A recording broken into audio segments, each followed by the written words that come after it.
안녕하세요. 저는 소인숙 집사입니다. 부끄럽지만 간단하게 저의 신앙 고백을 하겠습니다. 제가 어려서 자랐던 시골은 섬마을이었습니다. 그 작은 섬마을에도 교회가 있어서 초등학교 시절에 가끔 여름 성경학교와 학교에 갔었던 것과 크리스마스 전날 저녁에 교회에서 예수님에 대한 영화를 상영했는데 영화의 내용은 전혀 생각나지 않고 한참을 졸다가 영화가 끝날 무렵에 일어나서 집에 돌아온 기억밖에 없습니다. 저는 청년 시절에 상경하여 특별한 어려움 없이 평범하게 직장 생활을 하던 중 가까이에 살던 고향 친구의 권유로 교회를 다니게 되었고 결혼 이후 남편도 믿음 생활을 하고 있어서 남편이 다니는 교회로 옮겼습니다. 교회를 다니긴 했지만 믿음이 없어서 주일날 집안일이 있으면 교회에 빠지기 일쑤였고 예배 시간에는 대표 기도 시간이 왜 그렇게 길게 느껴졌는지요. 그 시간이 정말 지루하고 싫었습니다. 또한 목사님 설교 말씀이 귀에 들어오지 않아 늘 졸기 일쑤였고 제 삶의 무게로 인해 항상 우울하고 부정적인 생각에 빠져 살았습니다. 그렇게 무늬만 크리스찬이었던 시간들이 좋기 10여 년은 된 것 같습니다. 참 긴 시간을 허송세월했습니다. 신혼 초 남편이 시동생으로부터 다단계를 접하게 되어 다니던 직장을 그만두었고 저도 직장을 그만두고 그 일을 함께 했습니다. 처음엔 다단계인지도 모르고 시작을 했고 짧지 않는 기간 동안 다단계를 하다 도저히 생활이 되지 않아 청선을 했습니다.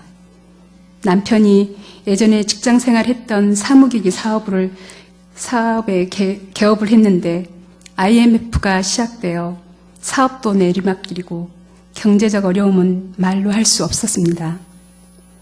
막내 아이가 초등학교에 입학한 지 얼마 되지 않아 교통사고로 100일 동안 입원 치료를 받기도 했습니다. 계속된 경제적 어려움에서 벗어나기는 쉽지 않았습니다. 아이들이 고등학교 때까지 그 힘겨움에서 벗어나지 못했습니다. 그러던 제가 예수님을 마음 깊이 구주로 모시게 된 것은 생활의 지속적인 고난을 통해서였습니다. 생활이 어렵다 보니 오란 데는 없고 갈 데라곤 교회밖에 없었습니다. 교회가 제게는 피난처이고 안식처였습니다. 아이들은 셋이나 되는데 그 아이들이 한창 자라나는 시기에 배우고 싶어하는 것, 먹고 싶어하는 것을 마음껏 해줄 수 없는 부모의 심정은 말로 다 표현할 수 없는 고통이었습니다. 생활이 힘들 때 아이들 앞에서 울 수는 없고 교회 기도실에 달려가서 하나님께 투정하면서 울며 매달렸던 때가 참 많았습니다. 그렇게 많은 시간들을 하나님께 매달리고 또 매달렸습니다. 차츰 여러 가지 교회에서 하는 활동에도 참여하게 되었습니다. 성가대로 봉사를 하고 주의를 빠지지 않고 잘 지키고 또 말씀을 읽고 교회에서 진행하는 성경 공부에도 참여하다 보니 자연스럽게 성경 말씀에 대해 깊이 알게 되고 예수님께 대한 믿음도 성장하게 되었습니다. 나의 삶의 소망이 되신 예수님을 마음으로 믿은 후로는 외적 환경이나 경제적인 상황이 나아지지 않았어도 마음만은 풍족했습니다. 찬양을 통해 기쁨과 위로를 받았고 기도를 함으로써 불안과 걱정을 털어버릴 수 있었으며 말씀을 통해 새 힘을 얻었습니다. 마음이 기뻐지니 보이는 것이 달랐고 생각도 달라졌습니다. 우울하고 부정적인 생각으로 사는 삶이 아니라 감사하고 기뻐하며 즐거운 마음으로 살아가는 삶이 되었습니다. 저는 우리 동산교회 찬양팀에서 봉사하고 있습니다. 예수님을 믿기 전엔 가요에 관심이 많았었는데 요즘은 찬양만 듣고 부르다 보니 어쩌다 노래방을 가도 부를 수 있는 곡이 없더군요. 저는 찬양할 때가 참 행복합니다. 제가 특별히 감사드리는 것은 유종필 담임 목사님의 설교 말씀을 통해서 그동안 깨닫지 못했던 것들을 많이 깨닫게 되었고 특히 수요 예배 때 평신도 존익신학 구원론을 배우고 있는데 체계적으로 깊이 있게 잘 가르쳐 주셔서 그동안 몰랐던 것들을 배우고 깨닫게 되는 기쁨이 아주 크답니다. 알아가는 기쁨이 이렇게 큰지 예전엔 미처 몰랐습니다. 이렇게 저는 즐겁게 신앙생활을 하고 있답니다. 오늘 우리 동산교회에 처음 오신 분들께 제가 드리고 싶은 말씀은 제가 믿는 예수님을 만나보라는 것입니다. 예수님을 만나면 보이는 게 달라지고 깨닫는 게 달라지고 인생도 달라집니다. 우울과 불안과 무기력한 삶이 아니라 기쁘고 감사하고 즐거운 삶이 됩니다. 내 속에 가진 것이 많지 않아도 말입니다. 오늘 복음을 전하실 목사님의 말씀에 마음 문을 열고 가슴으로 들어보시길 간절히 바라겠습니다. 반드시 좋은 일이 있을 것입니다.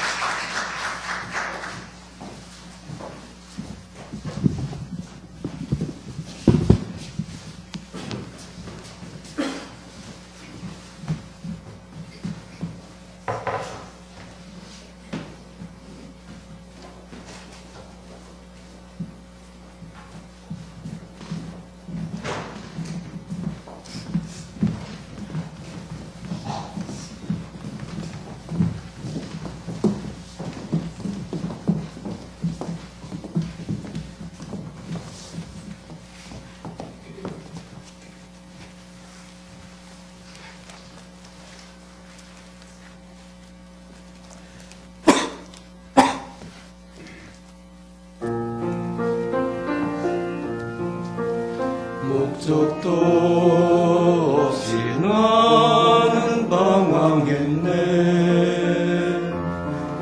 소망도 없이 살았네.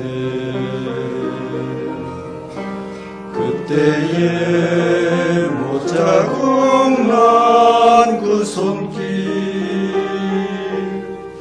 나에게 새 생명 주셨네.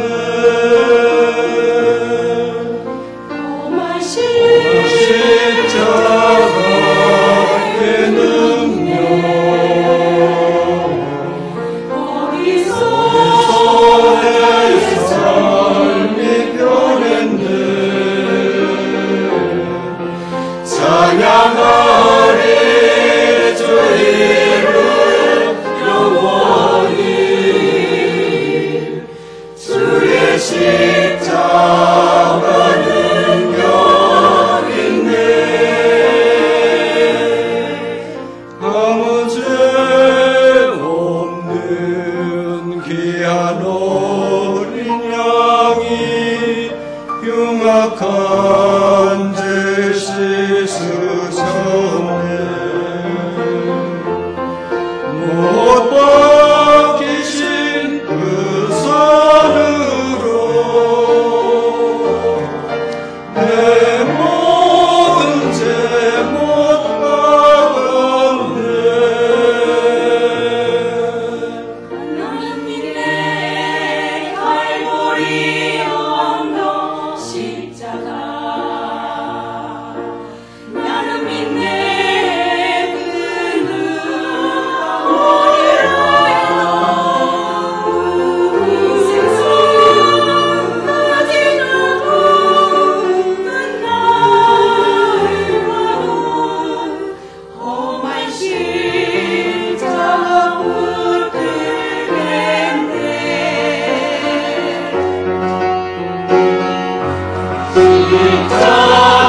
십자가의 사랑인데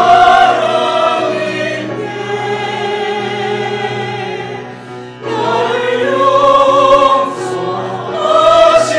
사랑.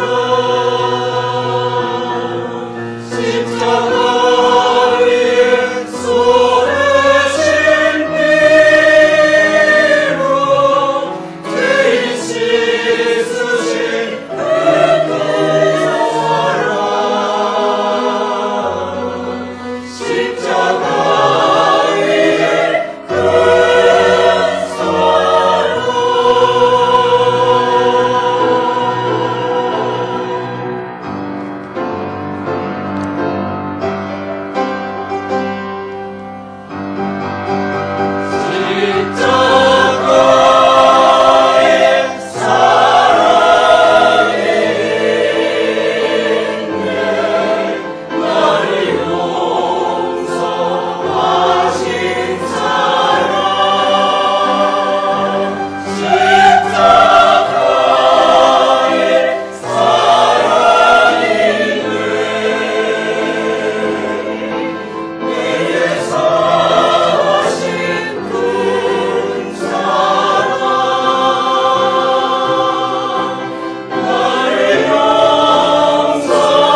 에버다 중창단의 찬양을 들으니까 눈이 확 뜨이는 것 같아서 너무 좋았습니다. 반갑습니다. 제 기억으로는 월요일 날 저녁에 이렇게 와서 말씀 전한 지가 꽤 오래전 같은데, 우리 동산교회는 이렇게 월요일 날도 와서 월요일 저녁에 오셔서 이렇게 말씀을 듣는 거 보니까 역시 센 교회구나 라는 것을 느낄 수가 있었습니다. 제가 이렇게 세다고 얘기하는 거는 제가 지난 토요일 날 이 목감기가 확 오더라고요. 그래서 일정은 이렇게 다 잡아놓고 와서 메시지도 제대로 못 전하면서 목소리만 헉헉거리면 어떡하나 해서 걱정이 돼가지고 내가 유 목사님한테 문자를 드렸어요. 제가 이게 목감기가 와서 죄송합니다. 이게 월요일 날 좀 바꿔줄 수 있으면 좀 좋겠습니다 하고 전화를 드렸더니 바꿀 수 없습니다. 그렇게 하고 그 대신 기도를 세게 하겠습니다. 그랬더라. 역시 센 교회, 역시 교회가, 우리 교회 기도가 세다는 게, 일단 목소리는 알아들을 수 있잖아요, 제가. 그렇죠? 이 정도로 회복될 정도로 기도를 하셨으니까 역시 기도가 센 교회인 것은 분명합니다. 할렐루야. 우리가 함께 오늘 말씀을 나눌 때는 이사야서에서 보겠습니다. 이사야서 말씀.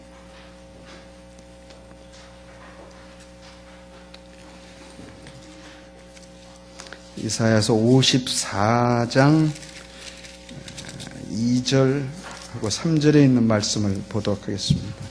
우리 같이 한 목소리 읽었으면 좋겠습니다. 우리 이사야서 54장 2절과 3절 두 개 절을 우리가 같이 읽도록 하겠습니다. 시작. 네 장막터를 넓히며 네 처소의 휘장을 아끼지 말고 널리 펴되 너의 줄을 길게 하며 너의 말뚝을 견고히 할지어다.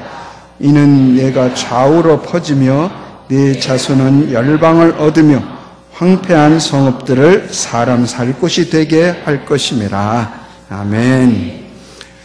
여러분들에게 그냥 단도직입적으로 물어볼게요. 무엇을 위해서 사세요? 아니면 누구를 위해서 사세요? 그렇게 물어보면 난 내 자신을 위해서 산다고 말하는 사람들이 있을 거고, 나는 이런저런 이유를 대며 이렇게 이걸 위해서 산다고 얘기를 하는 사람도 있겠죠. 또 혹시 우리 중에 또 우리 남편 되시는 분은 제 아내를 위해서 삽니다. 혹시 그런 사람이 있다면 저도 남편의 한 사람으로서 대단히 깊은 존경심을 표합니다. 이런저런 이유로 이렇게 위해서 살고 저렇게 살겠죠. 뭔가를 위해서 살 목적으로 우리가 태어났으니까요.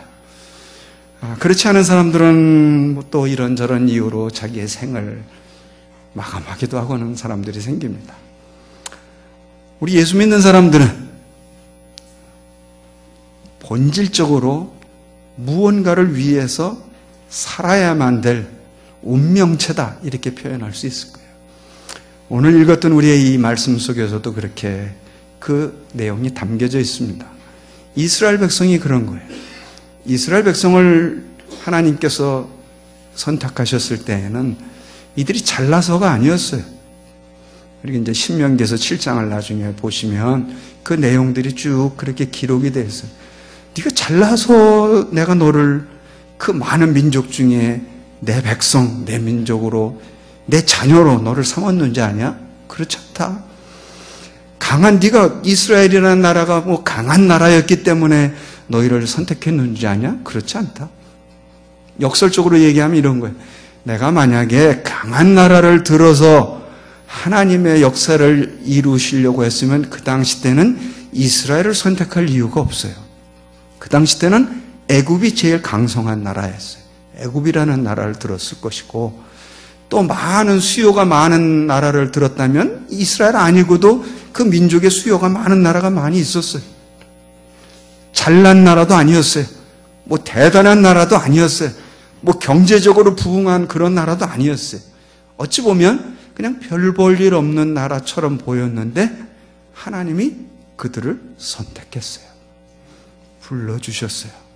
그것도 무조건적으로. 우리가 연배가 있으신 분들이 우리 여기 앉잖아요. 우리 옛날을 생각해 보십시다. 한국을 생각해 보면.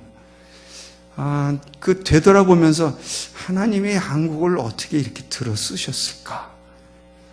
근데 답이 없어. 이유가 없어요. 우리가 열심히 뭐를 했기 때문에 그런 많은 이유 중에 하나는 될 수 있겠지만 그게 궁극적인 목적이 되지는 않더라고요. 우리가 이렇게 했기 때문에 하나님이 우리를 들어 써주신 거야. 지금 선교를 보면요. 170여 개 나라에 2만 7천 명, 2만 8천 명의 우리 한국 사람들이 나가 있어요. 이 한반도 땅이 세계 지도를 놓고 봐도 그렇게 크지 않잖아요. 거기다가 또 반토막 났네. 이 반토막 난 여기서 세계 지금 170여 개 나라에 2만 7천 명, 8천 명이라는 선교사 하나가 있다는 건 이건 지금 세계 사람들이 보고 놀라고 있어요. 어떻게 이런 일들이. 지금 숫자로 보면은 미국의 선교사들이 제일 많아요. 그런데 비교를 한번 해보시자고요. 땅덩어리를 한번 보세요. 우리의 몇십 배가 되는 미국 땅이 있고 인구수도 우리보다 훨씬 많고 경제적 수준도 우리보다 훨씬 나은데 그거에 비하면 우리는 별 볼 일 없는 것처럼 보이지만 하나님이 이 나라를 들어 써주셔서 온 지경에 지금 한국 선교사 안 가 있는 데가 없잖아요. 170개 나라를 생각한다면 거대 2만 7천 명, 8천 명 생각하면 또 왔다 갔다 하는 단기 선교 여러분들도 많이 가시겠지만 그런 것까지 생각하면 이 나라가 그리고 3만불 소득 이게 지금 세계 10위권 11위, 10위권에 드는 이런 나라로 성장이 되었는데 이걸 무슨 이유로 어떤 근거로 우리가 이렇게 됐어라고 얘기할 수 있을까 생각이 드는 거예요. 되돌이켜보면 이건 전적으로 하나님의 은혜로다.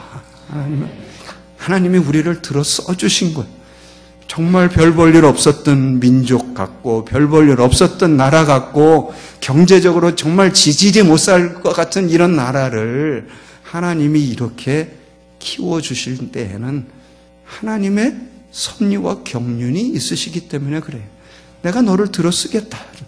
다른 이유가 없잖아요. 이 천지를 만드신 하나님께서 쓰시겠다는데 누가 거기에 대해서 저항할 자가 누가 있으며 거기 반기를 들 자가 누가 있어요. 천지를 만드신 창조주 하나님이 들어 쓰시겠다는데요. 우리가 앉아있는 여러분 한 사람 한 사람이 그렇습니다. 어떤 이유가 아니라 하나님이 여러분 한 사람 한 사람을 픽업해서 이 자리에 앉아서 찬송할 수 있게 하고 기도할 수 있게 하고 말씀을 들을 수 있게 하고 예배 드릴 수 있게 하는 것. 이보다 더 큰 은혜가 어디 있어요? 이게 돈으로도 되나요? 어떠한 것도 될 수 없는 것들이에요. 정말 돈으로도 살 수 없는 것. 돈이 해결해 줄 것 같아요? 아니잖아요. 우리보다 훨씬 잘 사는 나라들이 또 있어요. 그러나 그 사람들의 영적인 생활은 점점점 피폐해가고 있어요. 우리도 남의 얘기는 아니에요. 우리나라도 이 3만불 소득이 되면서 누가 이런 슬픈 조크를 했어요. 그 나라 사람들의 국민 소득이 2만 불이 되면 사람들이 서서히 교회를 떠나기 시작하더라. 그리고 3만 불이 되면 하나님을 떠나기 시작하더라. 이게 근데 이미 서구 유럽은 그런 경험을 했어요. 사람들 지금 교회에 나가는 사람들이 훨씬 점점 줄어들고 있고, 제가 아는 집사님의 딸이 영국에서 몇 년 전에 유학을 가가지고 공부하는데 주일날 다른 애들 만나고 있다가 그 영국의 친구 애들 만나고 있다가 이제 주일날이라는 나는 교회 가서 예배 드리겠노라고 그랬더니 그 옆에 있는 영국 친구들의 반응이 너 아직도 교회라는 데를 다니니? 이러고 물어보는. 교회라는 곳을 그렇게 개념이 별로 없는 거예요. 벌써 우리 한국도 가나안 교인들이 많아졌다고 얘기를 하잖아요. 가나안 교인 아시죠? 이런 상황들이 된 거예요. 교회 안 나가는 교회인들이 점점 늘어나지는 상황이 됐고, 젊은 사람들로 내려갈수록 점점 더 안 나가지는 그런 상황이 남의 나라 얘기가 아니라 이제 우리가 이거를 경험하고 있는 거예요. 자, 이것을 우리가 어떻게 타개할 것인가? 아니면 우리가 하나님께서 이렇게 큰 복을 주셔서 세계 교회가 놀라고 있잖아요. 어떻게 이 나라에 이렇게 교회가 성장할 수가 있었는가? 이런 조그만 나라에 어떻게 선교사가 지금 저렇게 많은 나라에 많은 선교사가 나가서 할 수가 있겠는가? 선교는 장식품이 아닙니다. 선교는 그냥 교회의 어떤 한 프로그램 중에 하나가 아니에요. 선교는 교회가 존재하는 한 함께 해야 되는 본질이에요. 그리고 있다가 없다가 하는 프로그램이 아니라니까요. 정말 아쉬운 얘기는 우리가 98년도에 IMF라는 것을 당했을 때 교회가 선교 의식이 없는 교회들은 선교 헌금부터 끊었잖아요. 우리 교회 힘든데 재정 힘들고 어려우니까 보내던 선교 헌금 끊고 선교사 지원하던 거 끊고 그랬거든요. 그건 아니에요. 오히려 우리가 어렵더라도 아껴서 선교를 보냈어야 되는 거예요. 선교비를 보내고 선교사가 가야 되고 선교를 더 지원하고 선교를 위해서 더 기도하고 이래야 되는 거예요.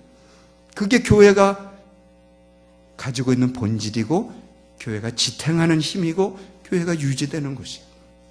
얼마 전에 중국 선교사님이 오셔서 우리 학교에서 말씀을 전했는데 그 선교사님은 정말 세상 말로 말하면 공중전, 지상전 다 겪고 육박전까지 겪은 그런 분이에요. 정말 고생은 고생대로 지금 20몇 년째 사역을 하고 있는데 지금은 큰 신학교 사역을 하고 있어요. 온 지경에 20군데의 신학교를 땅덩어리가 큰 곳이니까 중국이니까. 그런데 지금 중국 힘들잖아요. 기독교를 핍박하고 있잖아요. 십자가 다는 거 띄게 만들고 교회에 등록하게 만들고 등록하면 이제 다 관리 체제에 들어가고 안 하면 쫓겨나고 지금 한국 우리 선교사분들이 얼마나 많이 쫓겨나고 있어요. 그런데 그분 얘기가 흥미로운 것은 이제 한족들 중심으로 하는 신학교예요. 이건 선교사가 하는 얘기예요. 우리 신학생들에게 중국 신학생들. 당신들 지금 이 핍박이 그치거나 완화되게 해달라고 그런 식으로 기도하지 말아라. 다시 말하자면 그 핍박이 있으므로 더 이들이 기도하게 되고 더 모이게 되고 더 열심으로 예배를 드리는 일들이 벌어지고 있기 때문에 그런 거예요. 핍박한다고 없어지는 게 아니라니까요. 이 기독교라고 하는 이 종교의 놀라운 힘은 핍박한다고 없어지는 게 아니에요. 그래서 난 농담 삼아 그래. 시진핑이 이게 머리가 나쁘구나, 이 사람이. 이게 머리가 좋으면 지금 저렇게 핍박한다고 이 기독교가 없어지고 교회가 없어지고 교인들이 없어질 줄 천만의 말씀. 오히려 더 늘어난다니까요. 이렇게 누르면 밑으로 늘어난다니까. 잘해주면 조금 지나면 썩을 수가 있어요. 사람들이. 남 얘기할 거 없이 우리 지금 한국이 그런 상황들에 잘 먹고 잘 살아졌잖아요. 우리가 3만 불 소득이라는 게 이게 지금 이 세계 속에서 이게 아무 나라나 할 수 있는 얘기가 아니에요. 그런데 영혼은 우리가 비폐해지고 오히려 교회를 등한시하고 오히려 신앙이 떨어지는 것 같은 그런 모습들을 보이기 때문에 우리가 안타까워하는 것인데 중국에서도 지금 그런 역현상이 일어나는 거예요. 오히려 핍박이 있으므로 더 모이고 핍박이 있으므로 더 기도하고 핍박이 있으므로 더 저들이 예배를 즐겨드리는 거예요. IMF 그때를 한번 기억을 해보실 수 있어요? 그때 한국에 더 모였습니다. 교회들 금요철야마다 모여서 더 기도하고 우리 살려주십시오. 한국을 다시금 일으켜 주십시오. 기도 더 열심히 했어요. 예배 더 열심히 참석했어요. 저도 그때 막 예배 막 인도하고 있었는데 막 눈물이 솟구치더라. 이 나라가 어떻게 된 나라인데 이제 이게 남의 나라에도 손 벌리고 빌려 쓰게 생겼고 이게 지금 망조가 될 그런 상황들이 되니까 막 나도 모르게 막 눈물이 터져 나오더라. 그런데 그거는 더 잘 모이게 됐잖아요. 그래서 더 기도하게 되고 더 열심으로 말씀 보게 되고 더 예배를 사모하게 되고 더 모였다니까요. 그거 똑같은 거예요.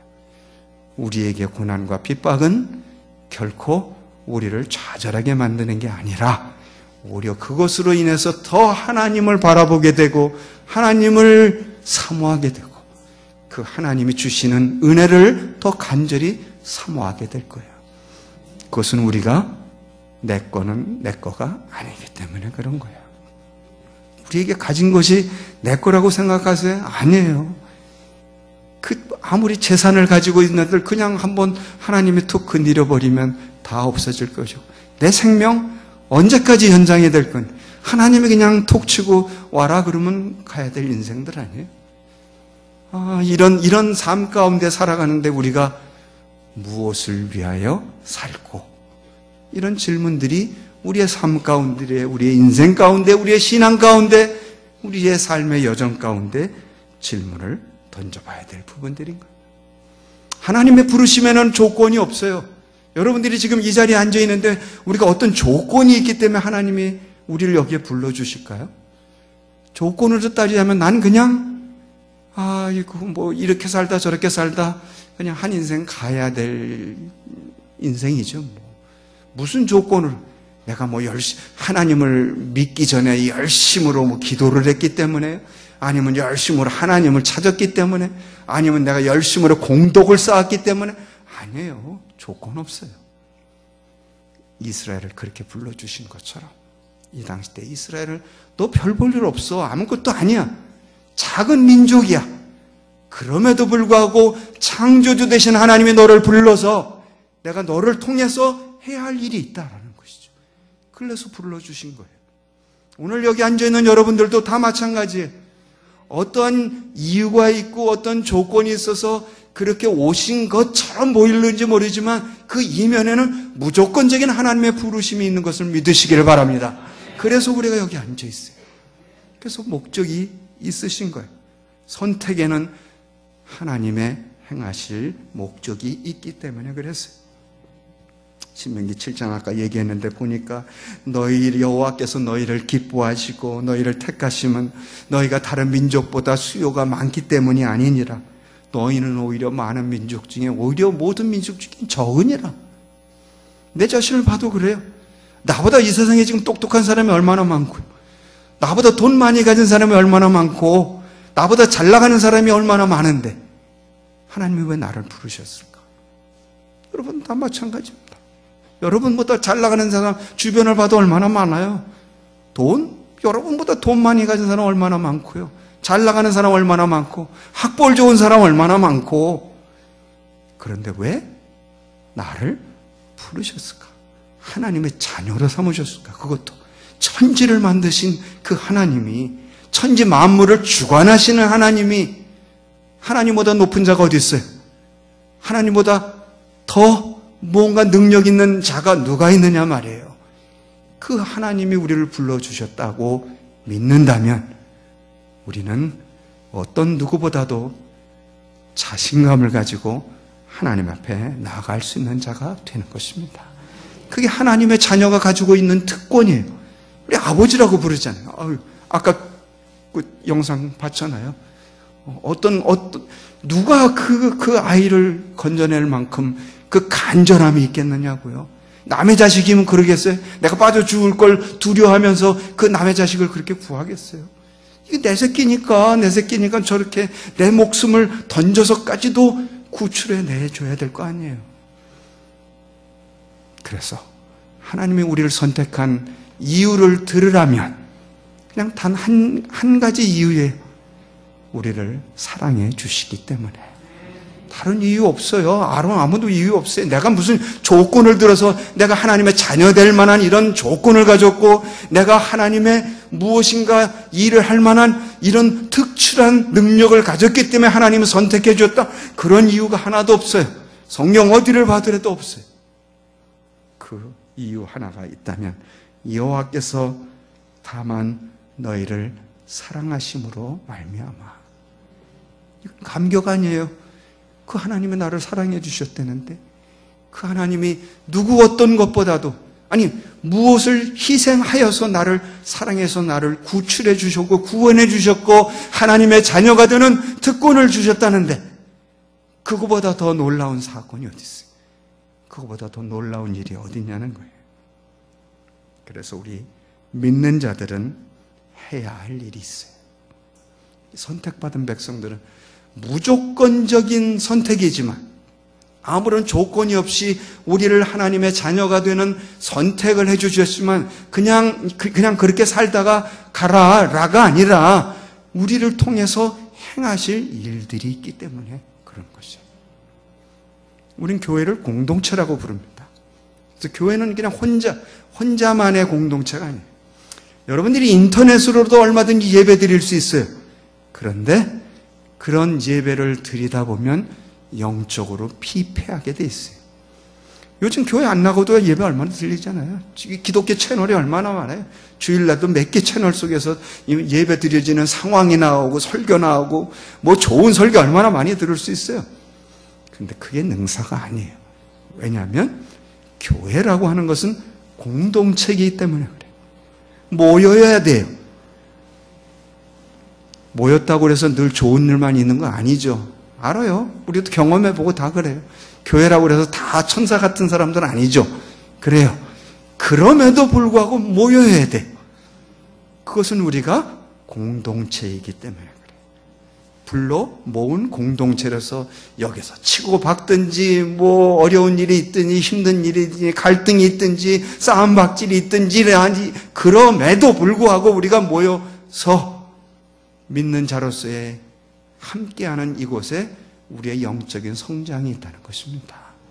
그곳에 하나님의 섭리를 보게 되고 하나님의 경륜을 보게 되고 하나님을 만나게 되고 말씀을 통해서 하나님이 누구신지를 내가 깨닫게 되고 하나님이 나의 삶 가운데 어떻게 인도해 가시고 하나님이 나를 어떻게 살려주셨고 하나님이 나의 삶 가운데서 우리의 가족들을 어떻게 돌보시고 있고 나의 행하는 일들을 어떻게 간섭하시고 있는가를 경험하고 체험하라는 거예요.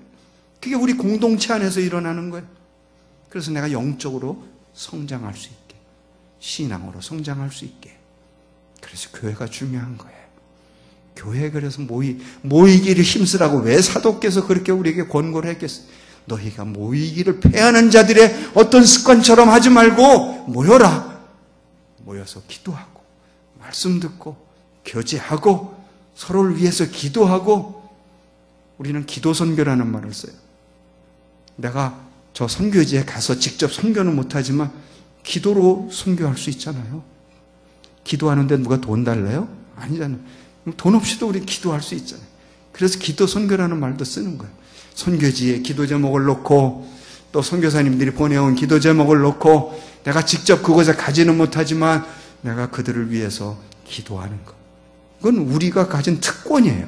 아무나 할 수 있는 게 아니라 하나님의 자녀된 자들의 특권이라고요. 로마서도 그랬어요. 로마서도 사도 바울이 로마에 가서 거기 로마에 편지를 쓴 게 아니에요. 가지도 않았고 만나보지도 않은 사람들이지만 그곳에 믿는 자들이 있다는 소식을 듣고 그 로마서를 쓴 거예요. 로마에.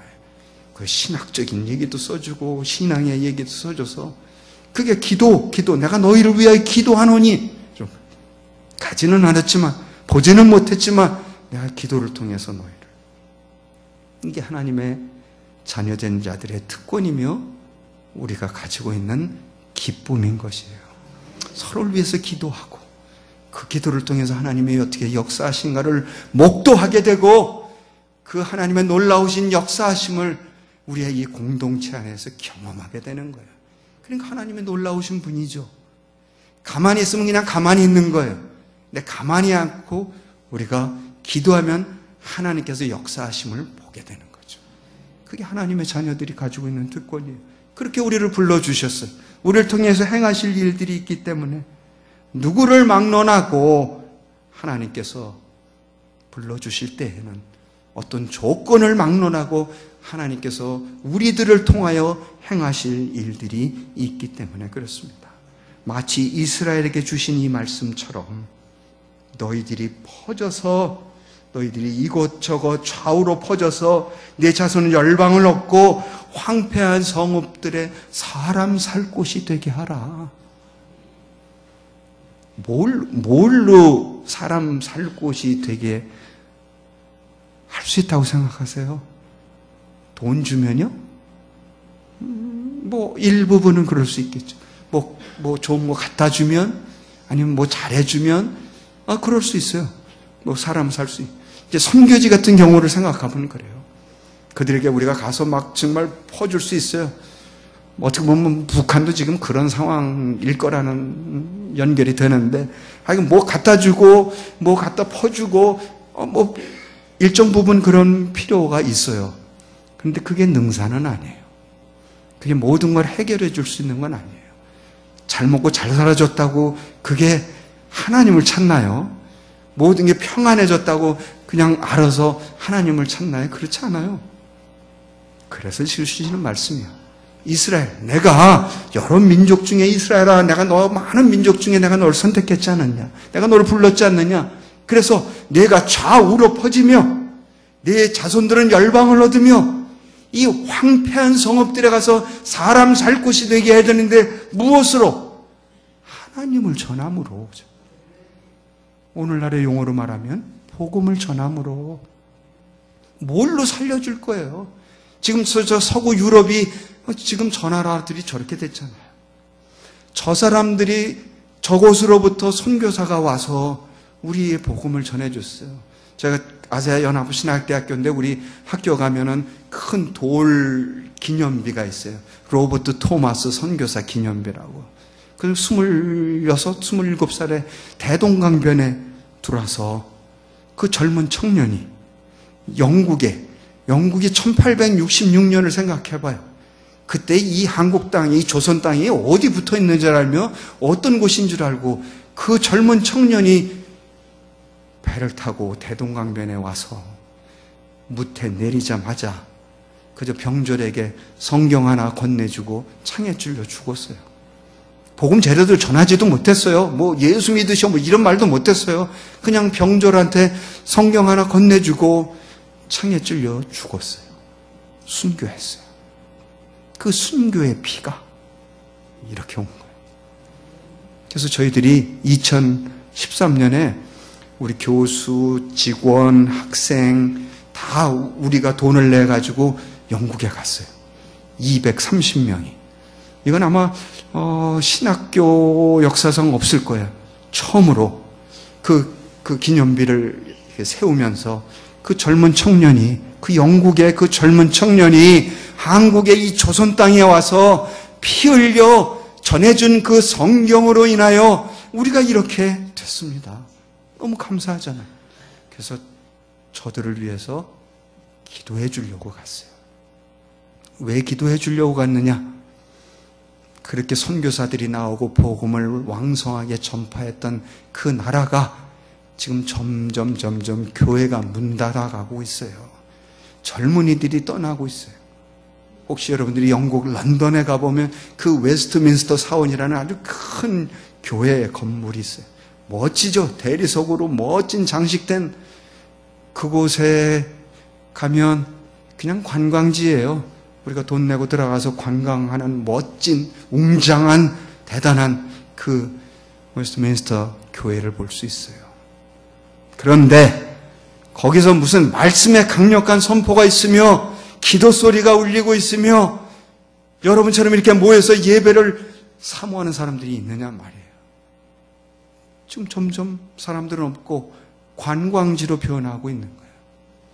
2013년 제가 갔던 런던에서 한 4시간 거리 떨어지는 곳에 우리 학생들하고 이제 한 20명씩 해서 10몇 명씩 해가지고 20군데로 영국 전역을 20군데로 나눠가지고 간 거예요. 교회 가서 우리가 기도하자. 우리에게 이렇게 신앙의 선배들이 복음을 전해주고 우리를 이렇게 살게 해줬으니 너무 감사하지 않냐? 그래서 가서 기도하자. 우리 학생들이나 이렇게 영어가 능통해서 나가서 영어로 노방전도 하는 것도 아니고 그저 우리는 그 교회 가서 기도해 주자.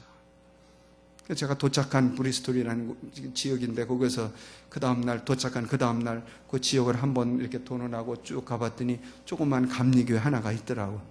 그 문 쪽지에 뭐가 이렇게 붙어 있어서 가봤더니 교회가 문을 닫았고 그 교회 건물을 팝니다. 그리고 쪽지가 붙어 있더라고요. 마음이 많이 아프더라고요. 야, 이게 현실이구나, 현실. 그 시골에 있는, 영국으로 말하면 이제 시골 지역이죠. 그건데, 이제 사람이 없어서 점점 줄어드니까 문 닫고 이제 교회 건물 파는 거고. 제가 가서 있었던 그 교회도 점점 교회 건물은 잘 돼 있지만 전부 연세 드신 분들만 남아 있는 거예요. 그래서 그분들이 하늘나라 가시면 이제 뭐 없어. 젊은이들이 없는 거예요. 문 닫아야 될 상황인 거예요. 자, 예전에 그렇게 왕성하게 선교사를 보내고 기도하고 말씀의 선포가 있었고 했던 교회들이 왜 지금은 이 모양이 됐느냐 말인 거예요. 믿음의 전수가 그만큼 중요하다는 것이죠. 이 신앙과 믿음은 대를 이어서 나갈 것이, 나만 잘 믿다가 갈 것이 아니라 내 아들이, 내 손주가 잘 믿어서 이 대를 이어서 믿음의 지속이 돼야 하나님의 역사가 나타나는 것이고 하나님의 나라가 이 땅에 왕성하게 펼쳐지는 것이고, 나를 통해서 예수 믿지 않는 자들이 예수 믿게 되고 생명을 잃었던 자들이 생명을 얻게 되는 그 놀라운 역사들이 나타나야 될 거 아니에요. 그래서 그곳에서 우리가 아픈 마음을 가지고 기도를 한 거예요. 정말 이 조를 나눠가지고 24시간 내내 기도했어요. 일주일 동안 우리가 가서 기도한 거예요. 그 신앙의 선배들이. 그 영국의 에딘버러라고 하는 지역이 있어요. 그것에 1905년에 1910년에 큰 선교대회가 열렸어요. 그래서 신학자, 목사님들, 뭐 선교사분들, 선교학자들 다 모여서 그 에딘버러라는 곳에 큰 선교대회를 하고, 야, 오늘날 우리 시대에 온 세계를 향해 나가서 교회를 세우자라고 하는 그런 열정들이 있었어요. 1910년이었으니까 2010년이 100주년이 되잖아요. 100주년이 돼서 우리 한국에서 그 에딘버러 지역에 제안을 했어요.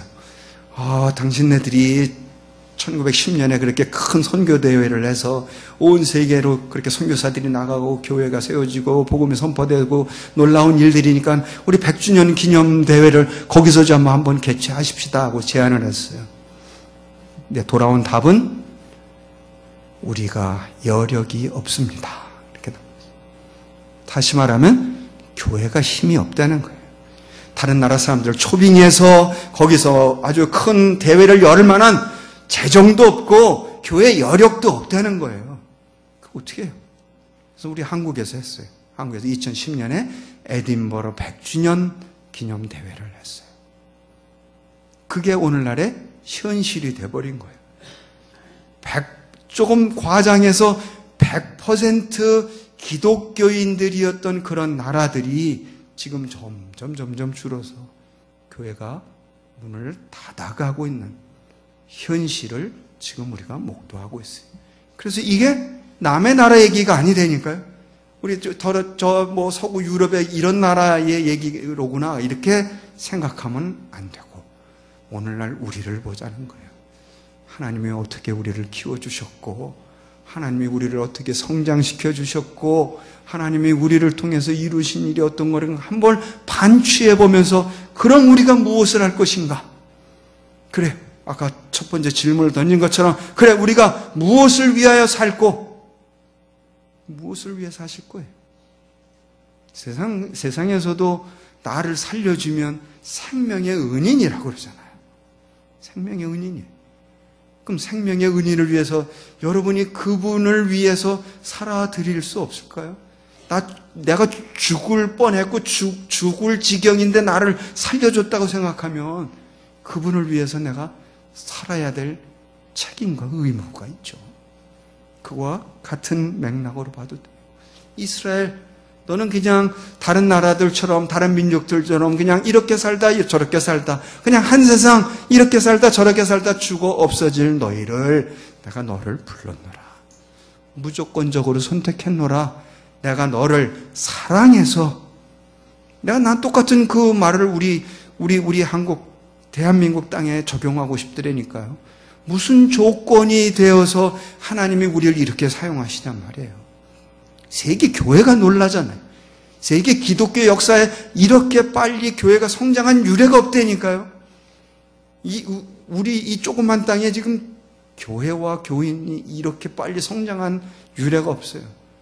우린 또 빨리빨리 아니면 안 하잖아. 한국 민족은 또 모든 걸 빨리빨리 해야 되니까 또 1등을 좋아해가지고 1등 하는데 안 좋은 것도 막 1등을 많이 해가지고 좀 염려스럽지만 하여간 이렇게 커졌어요.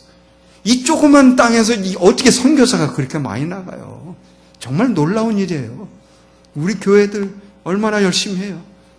헌금하고 기도하고 그들을 섬기려고 하고. 여러분의 기도는 땅에 떨어지지 않습니다. 보잘것없는 것 같아도 하나님이 들으십니다. 그리고 하나님이 통치하십니다. 그리고 하나님이 여러분들의 기도를 통해서 영광을 받으실 것입니다. 내 얘기가 아니라 요한계시록을 보세요. 기도가 하나님께 드려지는 성도들의 향기예요. 향기. 그걸 하나님이 흠양하시고 하나님의 역사를 일으켜요. 제가 처음 설교하는 교회에서 내가 이거를 꼭 소개를 해요. 나는 이제 저도 우리 유 목사님처럼 선교학을 공부한 선교학자거든요. 선교를 하다 보니까 저도 이런 나라 저런 나라 많이 돌아다니게 됐죠.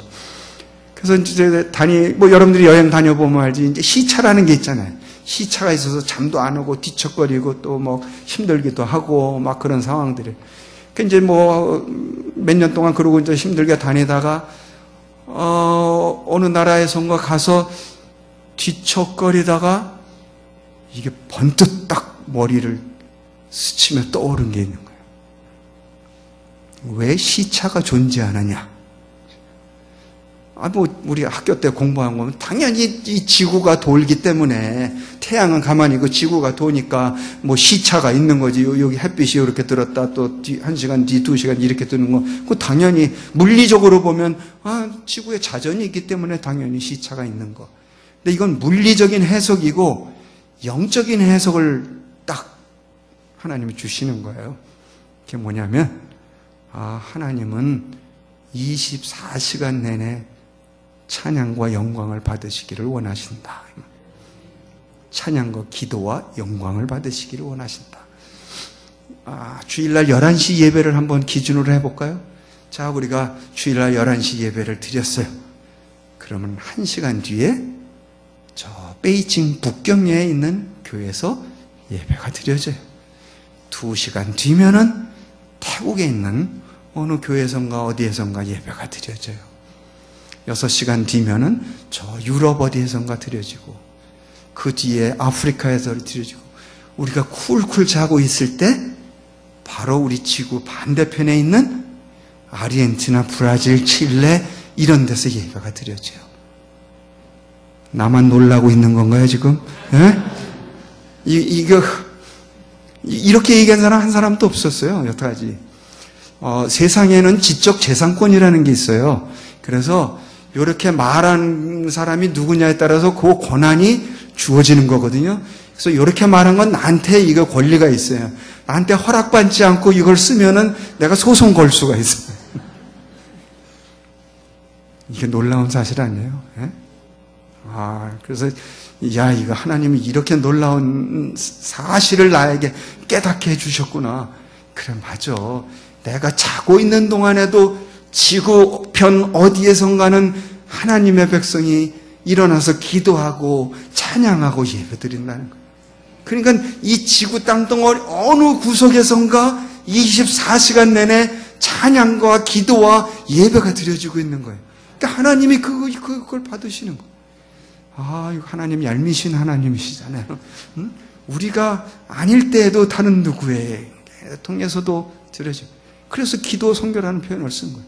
그래서 기도가 중요하다고 보는 거예요. 제가 쓴 책 중에 글로벌 시대의 기도 선교 방정식 이렇게 썼어요. 기회가 되면 한번 읽어보셔도 좋다고 광고를 하고 있는 중입니다. 그래서 하여간 그런 사실들이 지금 나타나고 있는 거예요. 여러분이 드려지는 기도가 보잘것없는 것처럼 보여도, 내가 별 볼 일 없는 자가 그냥 저 구석에 앉아서 기도하는 게 별 볼 일 없는 것처럼 보일는지 몰라도 결코 그렇지 않다는 거예요. 하나님은 그 기도를 들으시고 하나님의 역사를 일으키시고 하나님의 사람들을 통해서 그런 일들이 이루어지고 있다는 우리는 비전과 소망과 기쁨을 가질 수 있는 거예요. 기대를 가질 수 있는 거예요. 할렐루야. 그래서 우리는 이 일들의 불림을 받았다는 것에 대한 감사와 기쁨이 그리고 특권이 있다는 사실을 믿으시기를 바랍니다. 그래서 누군가를 통하여 여러분들이 성경을 읽으면서요, 이렇게 맥을 딱 꿰 수 있는 단어 3개를 들으라면은 뭐뭐뭐 안에서, 그리고 뭐뭐뭐를 통하여, 그리고 대상, 어떤 대상이라고 하면 이 3단어를 이렇게 엮으면 이 성경의 전체적인 부분을 이렇게 관통해지는 안목을 가질 수가 있어요. 영어 단어를 쓸게요. 뭐뭐 안에서 in이잖아. in. 뭐뭐를 통해서 through. 그리고 그 대상은 모두예요. 모두. all. 뭐뭐 안에서. 하나님 안에서. 하나님을 벗어난 자들이 아무리 얘기해도, 아무리 우리가 요청을 해도 들어주지 않아요. 하나님 안에 있는 자들이래야 이 하나님의 비밀과 하나님의 말씀과 하나님의 역사를 경험할 수 있는 거예요. 그래서 사도 바울의 서신서 중에 제일 중요한 단어를 들으라면 예수 안에서 이 단어예요. 예수 안에서, 내가 그리스도 안에서, 내가 예수 그리스도 안에서, 이렇게 나오는 거죠. 영어로 말하면 in Jesus Christ, in Christ, 이 단어예요. in Christos. 그러니까 예수 안에서. 그분이 고생 안 했나요? 세상 말로 하면 정말 직살나게 고생한 분이에요. 예수 안 믿었으면 고생 안 해도 될 사람이었어요. 잘 나가는 청년이었잖아요. 바리새인 중에 바리새인, 자기 학벌 있어요. 가말리엘은 문화생이에요. 뭐 로마의 시민권도 가졌어요. 뭐 세상으로 오늘날로 따지면 진짜 금수저지. 잘 나가는 청년이었잖아요. 예수 믿고 나서는 정말 지질이 고생했죠. 사소 고생했어 정말. 그거는 사소 고생했다고 해도 좋아. 예수 믿고 다메섹 도상에서, 사도행전 9장에 예수 믿는 자들을 잡으러 가는 그 다메섹 도상에서 예수의 영을 만나고 거꾸라져서 예수의 종이 된 이후로 직살나게 고생했어요. 매 맞고 요구도 먹고 굶고 감옥에 가고 쫓겨다니고, 이건 뭐 우리가 생각할 수 있는 어떤 상상을 벗어난 그 고생을 직살나게 한 사람이에요. 그런데 그 입에서 뭐가 나와요? 감사, 기쁨. 이게 사람의 일로 할 수 있는 거예요? 생각을 해봐요. 우리 입장 바꿔놓고 생각하자고요. 내가 그러면 정말 이게 신세 타령하고 내가 왜 이렇게 살아야 되나? 나는 뭔가 이루고 좌절하고 낭망하고 쓰러질 거예요. 그런데 예수를 만나니까, 예수 안에 있다는 확신이 드니까 그런 육체적인 외형적인 조건에 불구하고, 그게 어떠한 것임에도 불구하고 자기 입에서는 감사, 기쁨 나온 거예요. 그래서 에베소서 5장, 데살로니가 전서 5장 거기다 보면 항상 기뻐하라, 범사에 감사하라, 모든 것에 기뻐하고 모든 것에 감사하라는, 거긴 조건이 없잖아요. 조건을 보면 내가 실망한다니까요. 나는 왜 쟤보다 똑똑하지 않지? 쟤는 왜 나보다 저렇게 했지? 예전에 그 농담으로 하는 농담 시리즈 중에 얄미운 X라는 게 있는데, 그건 욕이 들어가서 제가 X라고 그런 거예요. 얄미운 X. 아줌마들이 통용하는 거예요. 저게 학교 다닐 때 나보다 지질이 못나고 시원찮은 것 같은데, 지금 보니까 저게 남편 잘 만나가지고 물방울 손에 안 묻히고 절어 사는 저런 얄미운 X. 저게 나하고 비교해봐도 뭐 별 볼 일 없는 것 같은데, 저 새끼들은, 지 새끼들은 척척 좋은 대학에 척척 붙어가지고 저러고, 이런 얄미운 X. 이렇게 돼. 얄미운 X 시리즈가 있었어요.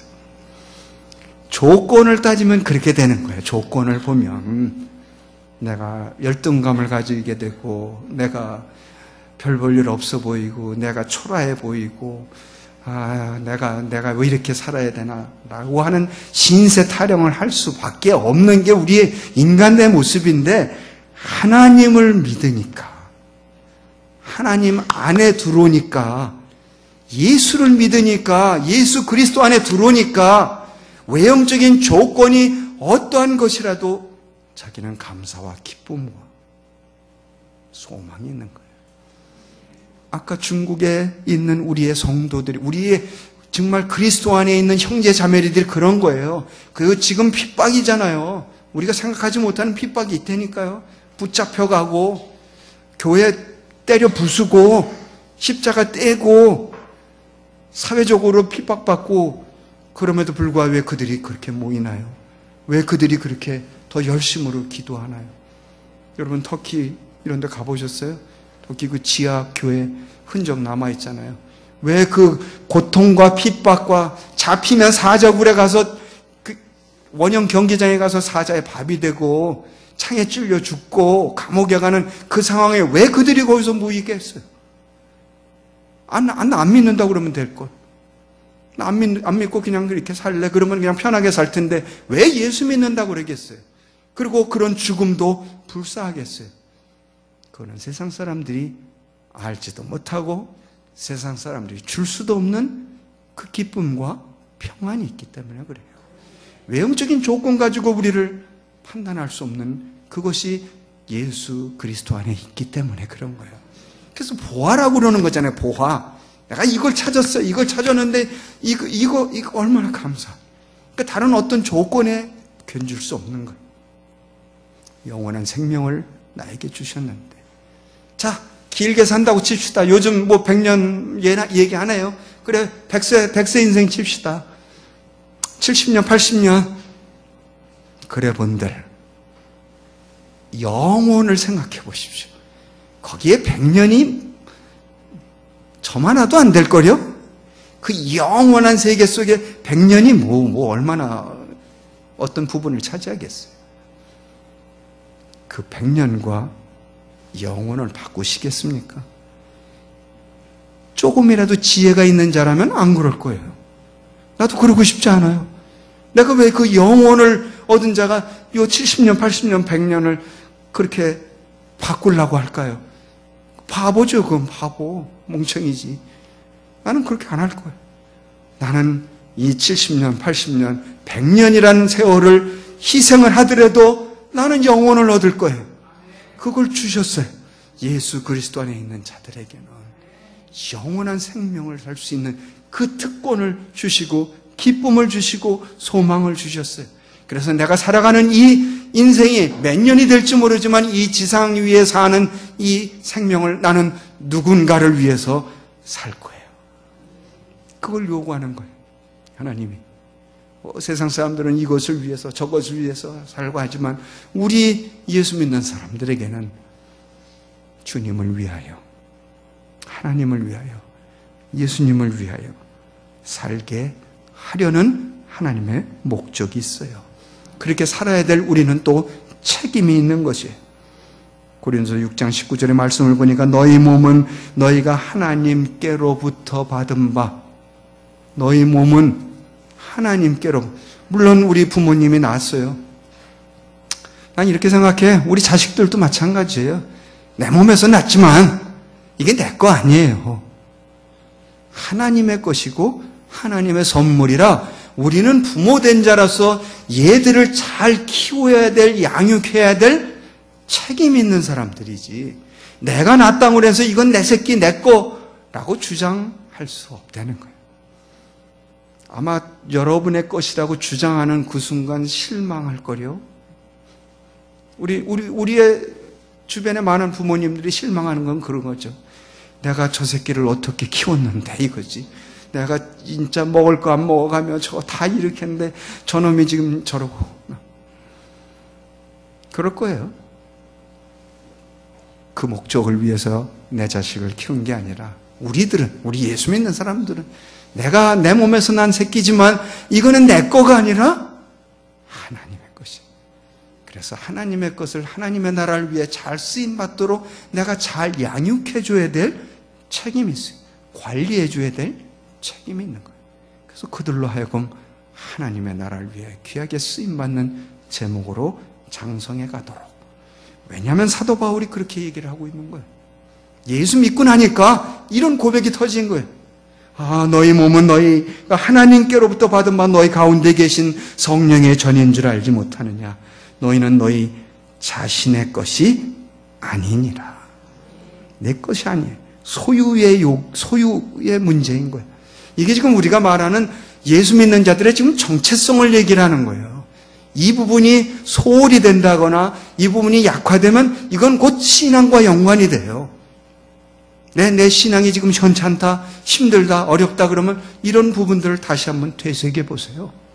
우리의 신앙의 정체성과 연관이 돼요. 내가 지금 어디에 서 있는가? 내가 지금 무엇을 위하여 하고 있는가? 내가 지금 어떤 처지와 형편과 상황에 있는가? 바닥만 보지 말고 눈을 들어 보십시오. 천지를 만드신 하나님이 우리의 아버지예요. 그분이 여기를 통치하고 계시고 관여하고 계시고 외형적인 조건으로 그분을 판단하는 게 아니라 그러면 실망 안 되니까요. 그러면 신앙이 좌절한다니까요. 내가 외형적인 조건 가지고 그분을 판단하려고 그러면 나 좋을 때는 좋으신 하나님인데 아닐 때는 하나님은 나만 미워하시나 봐. 이런 고백이 나올 수밖에 없는 상황이에요. 지금 저렇게 경종을 울리고 있잖아요. 지금 우리 이렇게 정신 차려라고 경종을 울리고 있잖아요. 자, 바로 그런 부분. 자, 우리를 향하신 그 하나님이 누구신지, 우리가 읽었던 이 이사야서에 있는 것처럼 이스라엘아, 네가 누군데? 네가 어떤 민족이니? 고린도서 3장 23절 보니까 너희는 그리스도의 것이요, 그리스도는 하나님의 것이니라 이렇게 표현했어요. 자, 너희는 이제 학교 다닐 때 산수를 생각하셔야 돼. 너희는 그리스도의 것이고 그리스도는 하나님의 것이에요. 그럼 결론이 너희는 하나님. 야, 진짜 수학 잘하셨네요. 좋아요, 좋아. A는 B, B는 C. 그러므로 이렇게 되는 거예요. 그러므로 A는 C. 이게 수학 공식이 또 하나님의 말씀 안에 있네. 그러니까 너희는 그리스도의 것이요, 그리스도는 하나님의 것이니라. 이렇게 표현했어요. 그래서 결론은 우리가 내면 되는 거예요. 그러므로 그래, 너희는 하나님의 것이, 우리는 하나님의 것이, 우리가 그리스도의 것이고 그리스도가 하나님의 것이니 결론은 우리가 하나님의 것이에요. 하나님의 것은 종이잖아요. 종이에요, 종. 종이 자기 소유가 뭐가 있어요? 그렇게 봐야 돼요. 우리가 이런 고백이 우리 안에서 이루어진다면 그러면 내 소유가 없는 거예요. 그래서 내가 난 자식이라도 내 것이라고 말하지 않는 것은 바로 그런 거예요. 내가 가진 나도 내 것이 아닌데. 그러니까 하나님이 무엇을 주셨든 간에 그거를 활용하고 사용한다면 얼마나 감사한 일이에요. 나에게 지식을 주시고 학벌을 주시고 돈도 주시고 뭐 주시고 모래도 가졌잖아요. 모래도. 그게 은사인 거예요. 아무것도 안 받은 사람은 한 사람도 없어요. 모래도 받았어요. 그러니까 그 은사를 우리는 하나님의 전을 위해서 사용하는 거고 하나님의 일들을 위해서 사용하는 거예요. 그래서 어디 나가지 못하더라도 우린 여기 앉아서 하나님의 기도하는 거예요. 하나님의 역사잖아요. 기도를 소홀히 여긴다면 나는 그거는 하나님의 역사를 소홀히 여긴다고 생각해요. 하나님은 기도를 통해서 역사를 하시는 분이기 때문에 그래요. 내가 어떻게 다 세계를 다녀요? 어떻게 내가 다 어려운 사람을 다 도울 수 있어요? 그렇게 못하잖아요. 그러나 기도는 할 수 있어요. 그래서 기도를 통해서 하나님의 강력한 능력과 권능의 역사가 어떻게 나타나는지를 우리가 볼 수 있게 하고 경험할 수 있게 하고, 그래서 정말 하나님 앞에 갔을 때 누군가가 여러분에게 그런 고백을 할 거예요. 당신이 기도해 줌으로 인해서 내가 이렇게 하나님의 백성이 됐습니다. 그럼 여러분은 어떻게 반응할까요? 어째 이런 일이 이렇게 나올 거예요. 어째 이런. 그래, 내가 당신 만나본 적도 없고, 내가 가서 무슨 뭐 쌀한 말 준 것도 없는데, 어떻게 이렇게. 여러분이 그래서 기도할 맛이 있는 거 아니에요? 내가 기도함으로 내가 어떻게 하진 못했지만 그 기도를 통해서 하나님의 역사하심을 보여줬다는 거예요. 그래서 아까 통해서라는 단어를 중요시 하나님 안에서 예수 그리스도 안에서 내가 그리스도 안에서 예수 안에 있는 나를 내 정체성을 확립을 하면 그러면 하나님은 나를 통해서 역사하실 거예요. 그게 예수 믿는 사람들의 특권입니다. 이스라엘을 하나님이 부르셔서 이스라엘이 하나님 안에서 어떻게 역사하시는가를 보여줬다니까요. 40년 광야 생활을 보세요. 네가 농사하지 않아도 만나를 통해서 먹여줬고, 고기 먹고 싶다 그러면 메추라기를 몰아다가 먹게 하셨고, 배고프다 그러면 음식을 내려주셔서 먹게 했고, 목마르다 그러면 반석을 쳐서 물을 마시게 했고, 적군이 나타나면 하나님이 먼저 앞서서 그들보다 앞서서 싸우셨느니라. 그런 단어가 얼마나 많이 나오는데요. 하나님의 역사하심을 보게 하신 거예요. 그래서 하나님의 하나님 되심과 하나님이 어떻게 이 세상을 역사하시고 하나님이 선택한 백성들을 어떻게 이끌어 가시고 그들을 통해서 하나님의 어떤 역사를 보여주신가를 목독케 하셨고 경험케 하셨다니까요. 그러니까 하나님의 놀라우신 분이죠. 아, 놀라우신 하나님, 권능의 하나님, 역사하시는 하나님을 경험하게 한 거예요. 그래서 이스라엘 안에서 먼저 하나님의 역사하심을 보여주고, 그리고 그 이스라엘을 통해서 어떤 일이 일어날지를 지금 이야기해 주는 거예요. 이스라엘아, 내가 이제 너를 선택했으니 너를 통해서 행할. 내가 좌우로 퍼지며 너희들 뿐만 아니라 네 자손들이 다 성읍들에 나가서 사람 살 곳이 되게 하라. 사람 살 곳이 되게 하려는 데는 아까 말한 대로 그런 어떤 외형적인 조건이나 경제적인 조건이나 어떤 무슨 상황의 문제가 아니라 이 하나님을 전하게 하려는 이 말씀인가. 우리가 읽지는 않았지만 그 밑으로 내려가 보면 하나님이 그렇게 말씀하시는 거예요.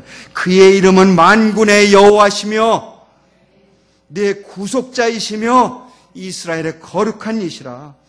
그는 온 땅의 하나님이라 일컬음을 받으실 것입니다.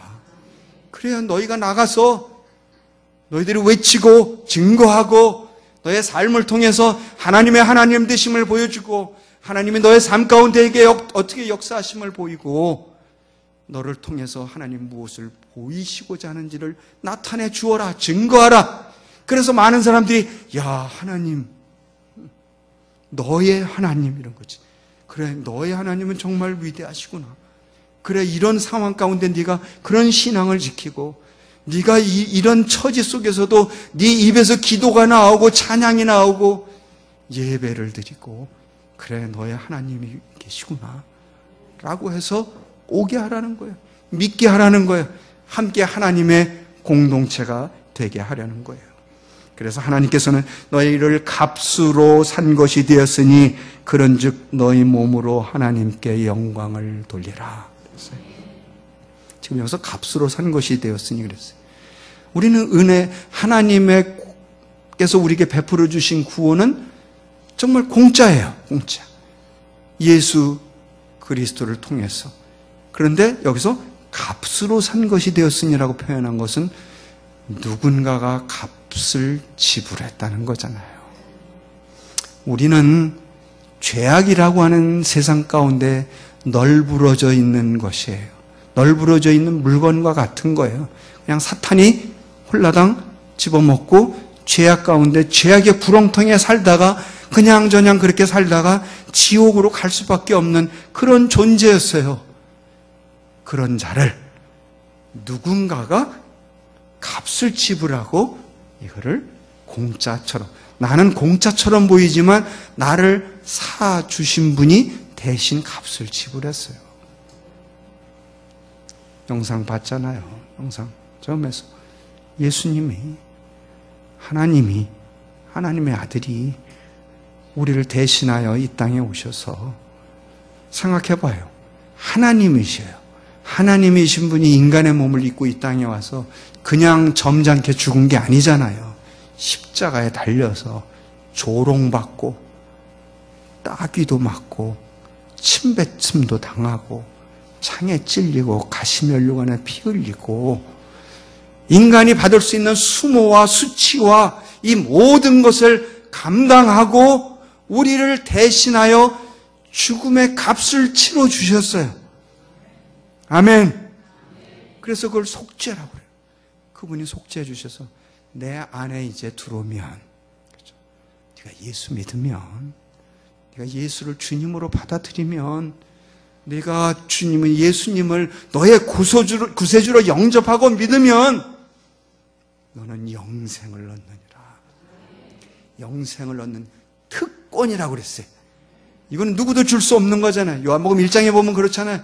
이거는 혈통이 네가 뭐 가문 대대손손이 내려오니까 믿은 그것도 아니고, 네가 무슨 남보다 똑똑해서 이 예수 믿게 된 것도 아니고, 네가 뭐 남보다 더 잘난 무슨 금수저라 믿게 된 거 아니에요. 그런 조건 아무것도 상관없어요.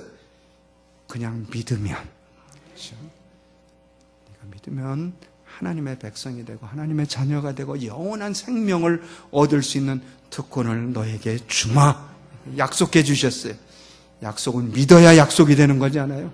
그래서 우리를 대신해서 값을 지불했기 때문에 값으로 산 것이 되었으니, 그런 거야. 누군가 값을 지불하고 치르고 내가 누군가의 소유가 됐어요. 누구의 소유? 하나님의 소유가 됐어요.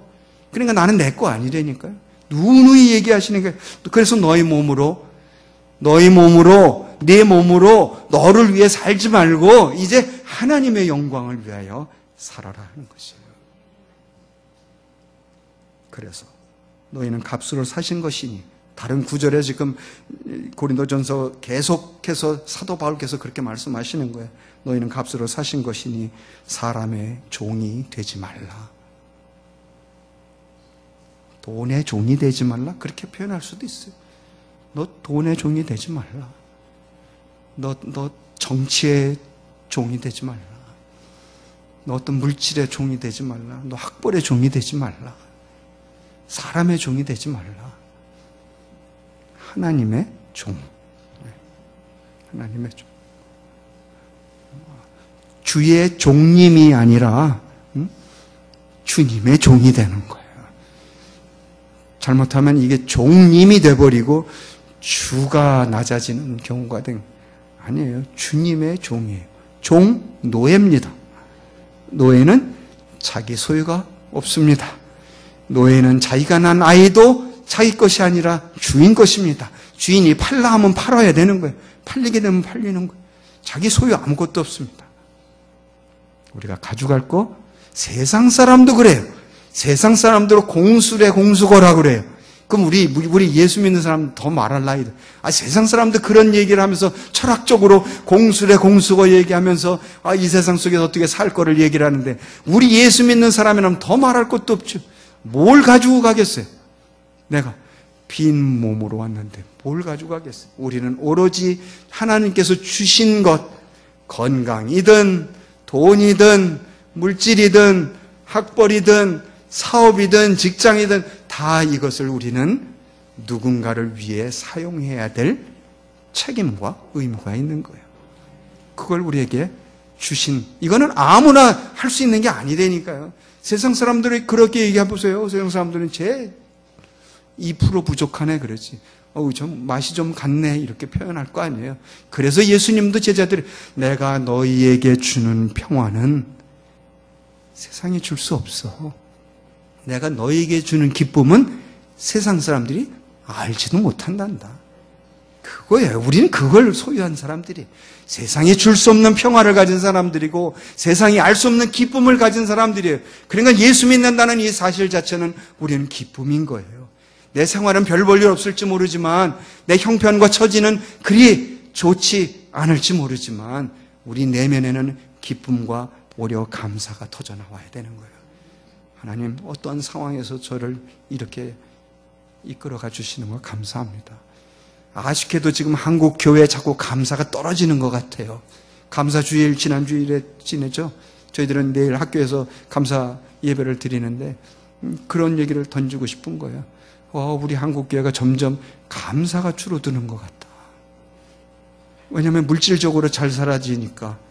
그리고 물질의 잘 살아짐에 비해서 또 조금 어려운 상황들이 전개되니까 그것이 감사로 안 나오고 불평과 불만으로 나오고 시기와 질투로 나오고 그걸 다 뒤바꿔야 돼. 뒤바꿔야 돼. 그래서 우리는 감사가 터잖아요. 감사합니다. 하나님 감사합니다. 하나님 저에게 이런 일을 또 행할 수 있게 해주셔서 기쁩니다. 감사합니다. 크고 작은 거에 하나님의 역사는 그렇게 비교거리가 된다고 생각하지 않아요. 작은 것이라도 여러분이 와서 여기서 청소 한번 하시는 것도 얼마나 감사한 일인데 하나님 내가 와서 여기 이 먼지 닦을 수 있게 해주신 것만 얼마나 감사합니까? 내가 이 치장할 수 있게 하는 거 감사하잖아요. 여러분이 걸어서 올 수 있는 것만도 감사하고 다 감사한 거예요. 하나님은 하나님의 백성들에게 그걸 요구하시는 거예요. 결국 우리가 무엇을 위하여 누구를 위하여 살아야 하는지에 대한 근본적인 질문과 답은 그렇게 나오는 거예요. 무엇을 위해 살 것인가? 하나님은 우리를 불러서 행하실, 역사하실 일들이 있기에 우리를 불러주신 것입니다. 그래서 이사야서 45장 같은 다른 부분에도 너희는 알리고 진술하고 또 의논하여 보라. 하나님은 매우 논리적인 분이세요. 그냥 막 무대뽀로 하시는 분이 아니라 이렇게 너는 알리고 진술하고 또 의논하여 보라. 나 외에 다른 신이 없느니라. 그래서 여러분들 뭐 다른 이렇게 선교지 아니 뭐 다른 지역을 가보면 아유 저 왜 저런 거를 그 인도 같은 데 보면 뭐 힌두교 뭐 온갖 잡신들 뭐 범신론이잖아요. 뭐 온갖 잡신들 뭐 많은 우상들이 지쳐놓는데 거기다 대고 기도하고 뭐 공물을 바치고 우리가 보면 참 불쌍해. 저 길이 아닌데. 그래서 하나님의 백성들에게 그렇게 요구하는 거예요. 자, 너희는 알리고 진술하고 또 의논하여 보라. 가서 얘기하라는 거예요. 믿지 않는 자들에게, 하나님을 모르는 자들에게 하나님이 어떠한 분인지를 네가 알리고 진술해봐라. 나 외에 다른 신이 없느니라. 그렇죠? 하나님의 백성들이 가는 곳마다 하나님이 앞장서서 싸우셨으며 하나님이 앞장서서 예비하셨으며 하나님이 앞장서서 역사하심을 보여줬단 말이에요. 그래서 그 하나님이 누구신지를 너는 알리고 진술하고 의논하여 봐라. 나 외에 다른 신이 없느니라. 나는 공의를 행하며 구원을 베푸는 하나님이시니라. 아멘, 아멘. 그렇습니다. 아무리 잘 나가면 뭐예요? 결국은 죽어서 지옥 간다면 그거보다 불쌍한 인간이 어디 있어요? 그거 몇십 년 사는 동안 뭐 정말 잘 나가는 인간처럼 그랬는데 저거 인생을 보면 불쌍하잖아. 아이고 저러고 살다가. 전도는 영혼에 대한 불쌍함이 있어야 전도를 하죠. 그게 없으면 내가 되나요? 아이고 저 인생 저러고 살다가 가면 얼마나 불쌍한가. 그래서 전도하는 거예요. 끝까지 우리는 전도하는 거예요. 어느 시기에 하나님의 역사하심이 있을지. 저도 뭐 많이 나는 그 코마 상태에 있다고 그러잖아요. 코마 상태에 있는 사람도 한 2번 전도해 봤어요. 그 친구 제 집사람의 친구의 남편인데 젊어서 교통사고를 당해가지고 오랜 동안 병석에 누워서 식물인간이 됐더라고요. 근데 한번 오랜 동안 이제 연락이 끊겼다가 한번 와달라는 거예요. 근데 뭐 가니까 침대에 누워서 그냥 뭐 그 산소 호흡기만 끼고 아무런 의식도 없고 뭐 그런데 그래도 목사인데 기도해야 되잖아요. 그래서 기도했어요. 전혀 움직이지 않았던 사람이 손을 이렇게 조금 움직이더라고요. 기도했어요. 하나님 예수 믿게 해주시고 구원받게 해주시고 그냥 누워서라도 죄를 회개하고 하나님 해주세요. 근데 그 반응이 보이더라니까 이야 이거 하나님의 기적이다. 그러니까 본인은 말은 못하고 아무 표시는 못할지 모르지만 듣고는 있었다는 얘기잖아요. 제가 아는 의학 상식으로도 그래요. 사람이 이렇게 목숨이 끊어질 때 듣는 것까지가 최후로 남는다고 그러더라고요. 그래서 아무 의식이 없는 사람일지라도 거기 가서 너 욕하지 마 그러더라고. 그 사람이 다 듣는데. 그러니까 누워있더라도 전도할 필요가 있는 거예요. 또 어떤 분도 똑같아서 그 어머니, 그건 의사의 어머니야, 의사야. 삼성병원에 내가 이제 의사, 성경 공부했던 분인데 어머니가 핏줄 앓으셨어요. 근데 쓰러져가지고 이제 코마 상태, 무의식에 들어가고 병원에 누워있는데 나보고 목사님 좀 빨리 좀 와주세요. 그래서 거기서 똑같이 그냥 산소 호흡기만 끼고 그냥 숨만 쉬고 있는데 그래서 거기다 전도했어요. 기도했어요. 시를 얻든지 때를 어느 때든지 우리는 그 영혼의 불쌍함이 있으면 기도하게 되고 전도하게 되는 거예요. 불쌍하지 않으면 나하고 무슨 관계가 있어요. 그러니까 전도 안 하게 되는데 저 영혼을 보고 불쌍하다 싶으면 나는 전도하게 되고 기도하게 되고 그를 향하여 하나님이 주시는 말씀처럼 하나님 외에 구원 얻을 자가 없느니라. 예수 믿어야 된다라는 그 간절함을 가지고 접근하게 되는 거예요. 하나님께서는 공의를 베푸시고 구원을 베푸시는 하나님이시며 나 외에 다른 신이 없느니라 라고 온 세상을 향해 하나님이 천명하셨기 때문입니다. 우리를 부르신 하나님께 감사를 드리십시다. 우리를 통해서 행하실 일들을 우리가 소망하며 감사하십시다. 그리고 우리를 통해서 그냥 단순히 우리의 대상이 그냥 우리 주변만이 아니에요. 우리의 예수 믿는 사람들의 전도의 대상은 모든 사람이에요. 모든.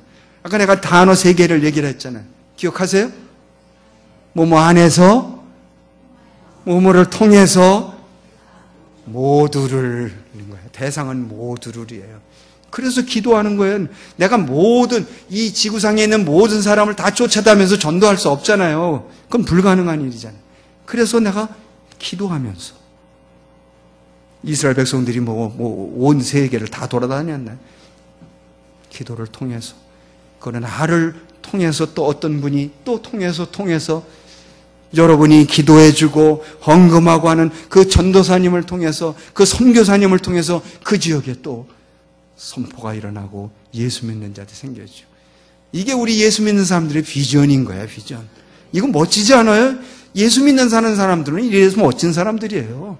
내 생활이 좀 그렇더라도 그거 아니에요. 이 세상을 보고 우리 하나님을 바라보면 멋진 하나님, 놀라우신 하나님, 그 하나님의 역사에 나를 작은 것이지만 나를 사용해 주시는 하나님. 그래서 기쁘고 감사한 거예요. 여러분을 통해서, 여러분의 삶을 통해서 하나님이 크신 영광을 거두시기를 축원합니다. 기도하겠습니다. 사랑하시는 아버지 하나님, 저희들을 불러주셔서 감사합니다. 저희들을 통해서 행하실 일들이 있으시기에 저희들을 불러주신 줄로 믿습니다. 하나님, 저희들을 통해서 크신 영광을 받아 주옵소서. 저희들을 통해서 많은 영혼들이 하나님께로 돌아오는 놀라운 역사들이 나타나도록 은혜를 베풀어 주시고 함께하여 주옵소서. 감사하며 예수님의 이름으로 기도하옵나이다. 아멘. 아멘.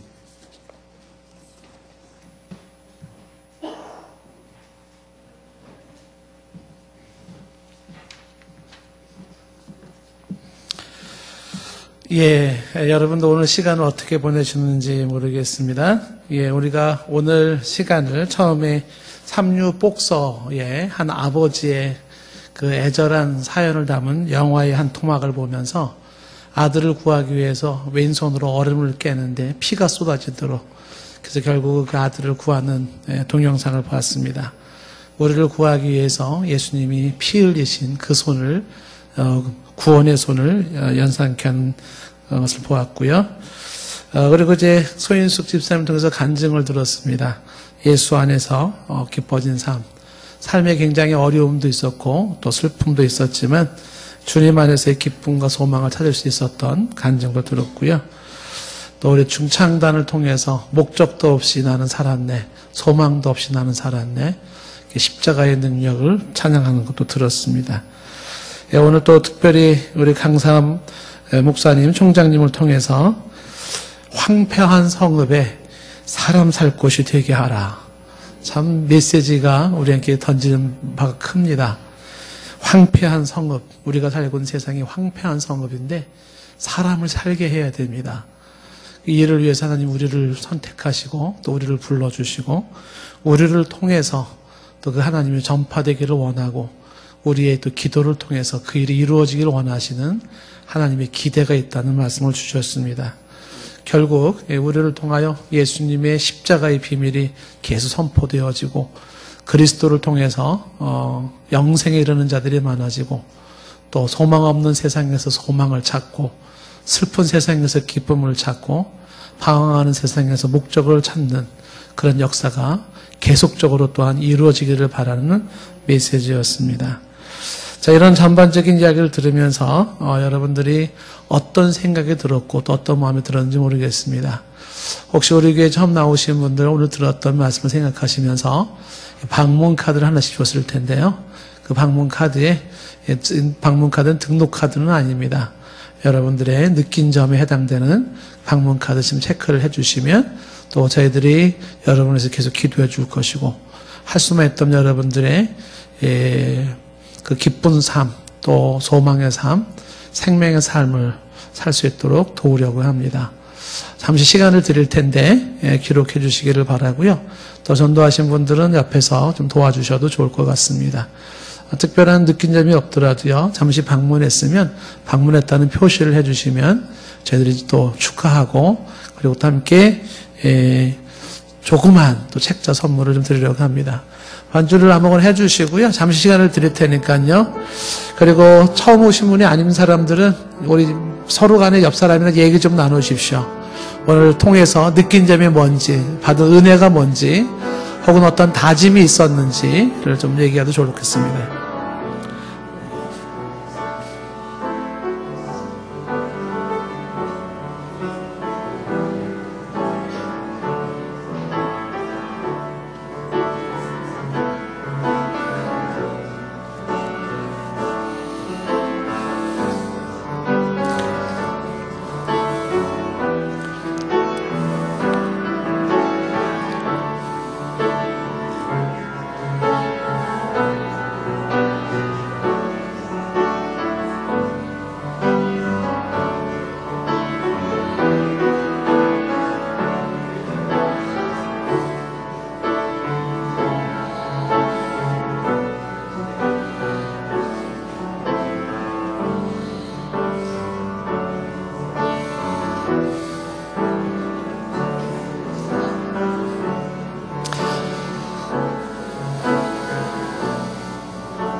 자, 쓰신 대로 저한테 카드를 주시면 좋겠고요. 네, 계속 반주해 주시고요. 네네.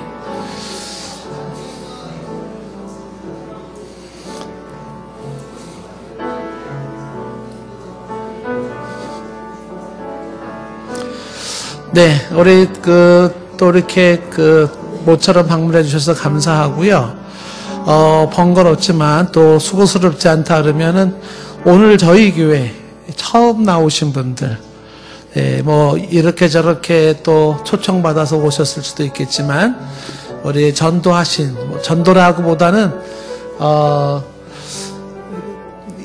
오늘 교회로 초청해 주신 분과 함께 초청 받으신 분들 잠시 자리에서 일어나 주시면 저희들이 조그만 소책자를 하나씩 선물로 좀 드리려고 합니다. 오늘 처음 저희 교회 나오신 분들, 초대하신 분들과 함께 잠시 자리에서 일어나 주시면 저희들이 같이 마음을 담아서 환영의 노래도 불러드리고 그리고 또 조그만 색자 선물을 좀 드리기를 원합니다.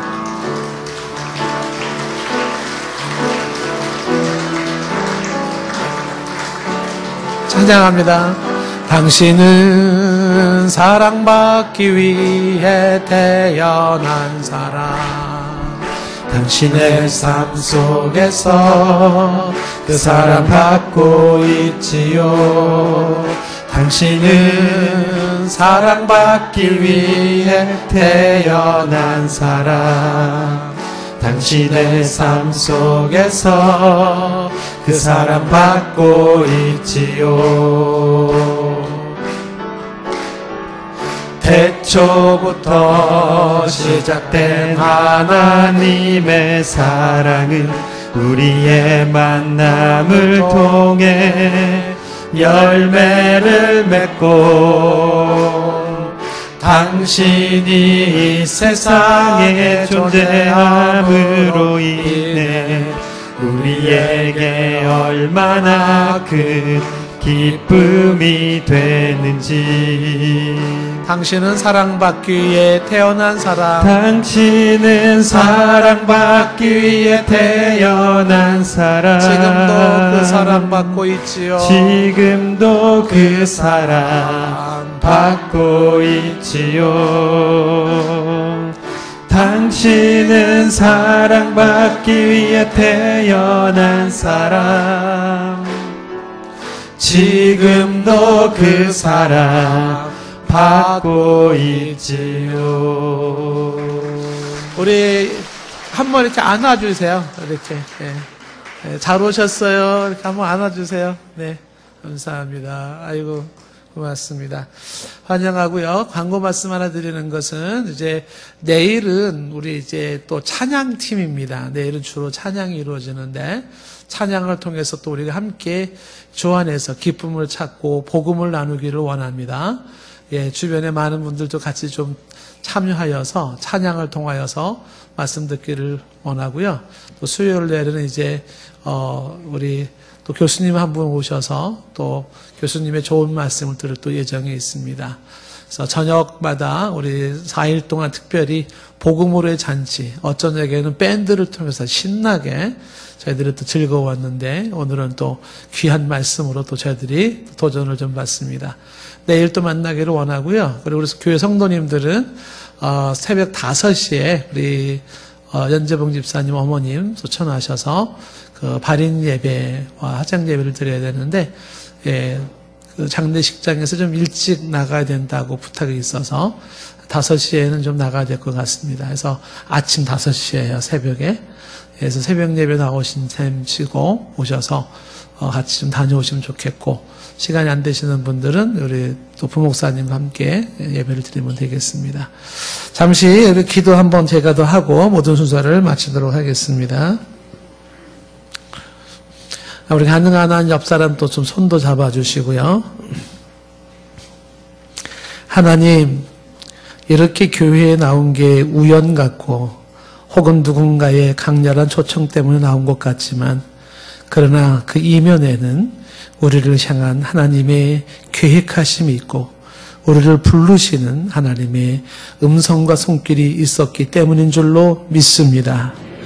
아무나 나올 수 없고 아무나 들을 수 없는 이 시간을 하나님이 나에게 역사하셨습니다. 하나님, 동영상을 보고 간증을 듣고 찬양을 듣고 특별히 우리 귀하신 우리 교수님을 통하여서 말씀을 들으며 황폐한 성읍에 사람이 살게 하라는 이 하나님의 강렬한 메시지를 저희들이 또 한번 귀담아 듣습니다. 희망은 예수 그리스도이고 하나님의 통치하심만이 필요합니다. 거기에서 소망이 있고 기쁨이 있고 살맛이 나는 것이고 영생을 얻는 줄로 믿습니다. 하나님께서 우리 마음속에 남음이 있게 하시고 돌아가는 발걸음에 깨달음이 있게 하셔서 결단을 세우게 하시고 내 인생의 새로운 전환점을 만들 수 있는 축복의 시간이 되게 하옵소서. 예수님의 이름으로 축복하며 기도드리옵나이다. 아멘. 마치겠습니다. 안녕히 돌아가시고요. 내일 뵙겠습니다.